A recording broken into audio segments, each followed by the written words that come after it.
এক দার্শনিক নৌকায় চড়ে নদী পার হচ্ছে।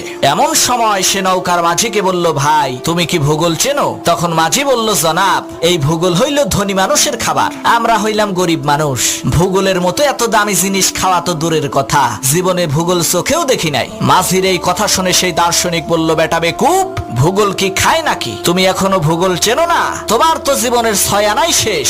কিছুক্ষণ পর সেই দার্শনিক আবার সেই মাঝিকে জিজ্ঞেস করলো, তুমি কি ইতিহাস জানো? তখন মাঝি বলল, স্যার, ইতিহাস না খাইলেও পাতিহাস জীবনে বহুবার খাইছি। তখন দার্শনিক বলল, বেটা বেকুব, এখনো পর্যন্ত তুমি ইতিহাস জানো না? তাহলে তো তোমার জীবনের 12 আনাই শেষ। এমন সময় সেই নদীর মধ্যে তুফান শুরু হয়ে গেল। মাঝি তখন দার্শনিককে বলল, স্যার, আপনি কি সাঁতার জানেন? দার্শনিক বলল, না, তা তো জানি না। তখন মাঝি বলল, স্যার, আমার জীবনের 12 আনা শেষ হইলেও 4 আনা তো বাকি আছে, আর আপনার জীবনের তো 16 আনাই শেষ। সাঁতার জানেন না? এইবার পানির মধ্যে ডুবে মরেন, আমি গেলাম।